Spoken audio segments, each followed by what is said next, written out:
Are you looking for a place to get concise Newcastle United news and analysis? Let the Newcastle United Digest be that source for you. Hello, everyone, and welcome to the very first episode of the Newcastle United Digest. My name is Adam Snider, and I'll be your host on the Digest, and this will be your new and future home for Newcastle United news and analysis in bite-sized chunks. In this episode, I will talk about both halves of the Toons' victory over Tottenham, provides an overall score by position out of 10, as well as provide some thoughts on what I believe Newcastle must do to keep their point streak alive against Wolves after the international break. So let's dive into it. So the first half, I thought we played pretty well. Some things that I thought were a little suspect were the press was very rarely effective. One of the things that has been a real trademark of Eddie Howe's style of play has been the effectiveness of the press. And this is one of those games where it just fell apart and really did not get going at all. The one exception to that was when Isak made the interception in the near corner, was able to dink the ball right over the keeper and unfortunately hit the crossbar. I really do think that one of the biggest issues in this game was the midfield. The midfield was overrun for most of the game, and it was especially prevalent in the first half. The possession build-up stalled in midfield, and Spurs were able to develop regular counters against us, and that led to some really high-quality scoring chances in the first half. I really thought that some of the contributing factors to possession build-up stalling in midfield were that players were trying to do too much on the ball, and that led to some really bad turnovers.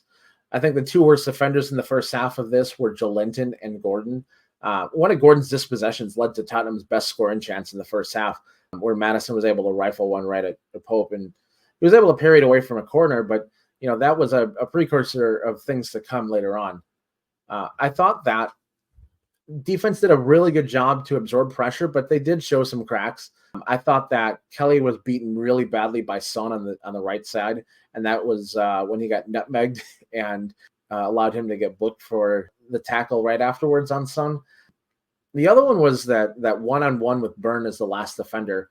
Fortunately, he was smart enough to make a really good tackle, but if he gets that wrong, he's either getting sent off for denying an obvious goal-scoring opportunity, or he's literally burned and it leads to a goal. So either way, it could have ended really badly, and fortunately, Byrne got it right.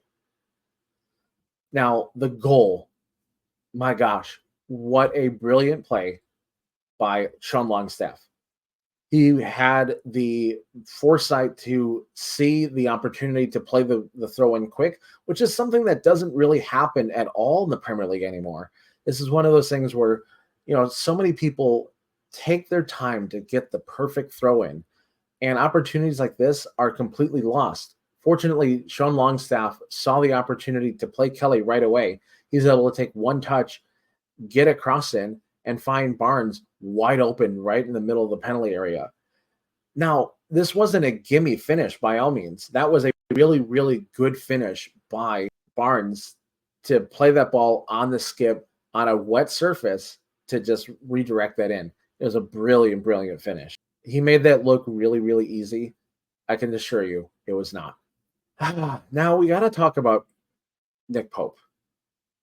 He is starting to turn into the next iteration of Tim Krul, and it's one of those things that really has me worried. He is a great shot stopper. I'm not going to deny that. He made several really good saves in the first half, and in the opportunities that he did have to parry balls away that were well struck, especially on a wet surface, he was able to do so and had some vision to punch it away from pressure to either go out for a corner or go out for a throw-in. But let's be honest here. His distribution was poor. And a lot of times he was just kicking the ball very haphazardly. And it was either going out of bounds for a cheap throw-in, or it's just a long ball that was 1-2 hops to the Spurs keeper, and they were able to just build up and bring the ball right back at us. So either way, this was not good distribution by Pope at all. The one exception was the long ball that led to a quality Isak chance. Unfortunately, Isak wasn't able to get a good position to get a good shot off, but he was still able to create something from relatively nothing given the angle he had, and it led to a good scoring chance. Now, the second half is where things got a little bit more interesting. The midfield and wingers once again were being overrun and going forward. You had all three of your midfielders for a good chunk of the second half on a yellow card. And I really, really got worried about this. It really makes the midfield become even more toothless than it already is. And that was really, really worrisome. That forced Gordon and Barnes to have to track back a little bit more to try and get the ball and move forward. And a lot of times they got caught bad. And a lot of times Gordon was caught in 1v2s and 1v3s, and he was either getting beaten up or dispossessed. And, a lot of this led to the Spurs goal, where we couldn't get anything going in midfield. We couldn't get anything going in the press. So they were able to just take the ball, build, and apply pressure. And this happened time and time again in the second half. Now, the Spurs goal, in my opinion, was the result of three things. One, you had Gordon under a lot of pressure in his own corner, and he didn't see the easy square pass to Longstaff. I think that this was partially because he wasn't looking for the square ball and he's trying to just hoof it up field to try and find somebody and try and get things going and trying to be the hero. I also think that Sean Longstaff was loafing back to that square position a little bit, and he didn't make himself very well known, even though he had 5 to 7 yards of space all around him to make that pass. He could bend that square ball, allowed Gordon to run up the wing and do a give and go, find Isak to spring him, or to find another way to get the ball out. Instead, Gordon had to play the risky ball into Isak, who was also under a lot of pressure. And then Spurs were able to just move the ball around the pitch, make a quick switch, catch Tino Livramento off out of position. And sadly, nobody slotted in to cover him. Bruno and Kraft were both in the general vicinity and could have stepped up on Madison while Tino slotted back to cover position. But it didn't happen. And as a result, Tino was scrambling to get back. He was caught in a screen. Madison was able to get a decent shot off. Not a hard one, but he's able to get a good shot off. And then Pope, because it was not that hard of a shot, I really think he should have been able to smother that ball. Instead, he punches it away. Spurs picked up on where he was punching the ball, had somebody sitting there on the far post to, clean up the garbage, and that led to Burns' own goal. There's a whole lot of breakdown there, and, it really stems from not being able to get out of a really tense situation that they really should have been able to. Now, Newcastle's goal, on the other hand, was a result of the entire defensive unit, not just the back line, but the entire defensive unit bending but not breaking again and again and again, not only just in general, normal play, but under, several set pieces back to back to back. And as a result of that, they were able to breathe a little bit and were able to feed Joelinton in midfield. He was able to make a quick turn and burn Madison badly and spring Murphy off to the races. And it gives Murphy and Isak great chance to stretch their legs, break past the Spurs back line. And Murphy was able to brilliantly draw in two defenders and leave Isak wide open just to tap it home. I thought it was a brilliant goal. It was a brilliant team goal. And I really, really am hoping that we can see more of that going forward. Now let's talk about positional ratings. And let's start in the back at goalkeeper. I'm going to give Nick Pope in his performance a 7 out of 10. He made several fantastic saves, and he kept Newcastle in the game the entire time. However, he also was the cause of a lot of his own issues. His distribution was poor all game long. And I really thought that his constant decision to punch the ball versus catch it, even on a slick surface, really, really worried me. And it really burned him badly in the second half when that led to the Spurs' lone goal. Now, Next, let's move on to the defensive line. I thought they had a 7.5 out of 10 game. They did a good job of bending without breaking most of the time. I thought that Burn was solid as an anchor, and Crap I thought could have done a little bit more to cover for Tino on the Spurs goal. I thought that Kelly was over on the left side, and because of the speed that they had, especially after Johnson was brought on as a sub, Hall did a good job of countering that speed. But I really thought that they could have done a little bit better to contain that speed a little bit. At midfield, I can only give them a 6.5 out of 10. And really, this would have been quite a bit lower had it not been for two plays. One, Sean Longstaff's throw in the first half that led to the first goal, and Joe Linton's turn and pass that led to the second goal. Really, had it not been for this probably would have been closer to a 5 out of 10. You know that your midfield is overrun when you have all three of your starters on yellow cards. It really doesn't allow them to make the aggressive tackles that they want to.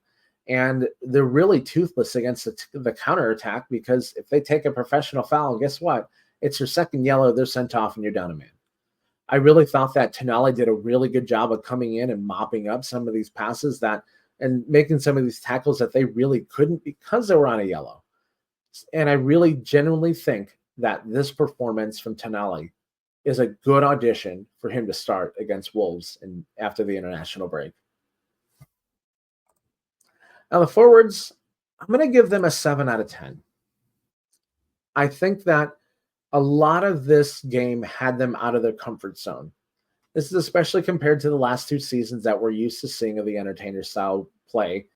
They had to work hard in the defensive third, and it really didn't suit them that well, particularly Barnes. And Gordon on both sides of the ball was really, really poor. They were also unable to establish a press regularly, bar the first half when Isak nearly chipped the keeper from a tight angle.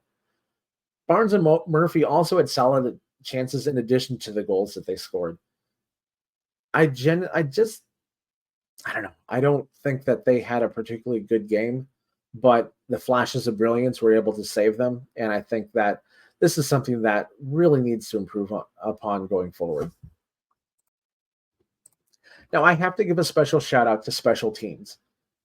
This would have been a 10 out of 10 had we scored off of any of our set pieces. But alas, they still deserve a 9 out of 10. Longstaff's quick throw on the first goal was a great heads-up play. And the entire unit gave it a real headache to Spurs on every single one of their training ground set pieces. You know, they try to throw 3 or 4 of them in a row at us in the first half. And after that, I fully expected them to run the lasso special at some point. And to be honest with you, I was disappointed when they didn't. Overall, I have to give the performance a 7 out of 10. We had some good flashes of brilliance, but overall, it was a solid defensive performance by an entire unit that was marred by, a really tough day in the midfield, and the press just wasn't working for us. When these things happen, you have to grind out a win, and having the team unity that we have, as well as the crowd that was at St. James's Park, not turning on the team when things went south, it really, really made a big difference today. And now, here are my final thoughts for the game. The biggest area of improvement for a clash against Wolves is obviously going to be in the midfield. The trio of Joe Linton, Bruno, and Longstaff were overrun by Spurs. I've said that a lot in this episode. And it really led to a lot of disjointed play on either side of the midfield stripe. Physical play and winning second balls in the air and on the ground are how we establish a stronghold in midfield, and that really has to come to play against Wolves.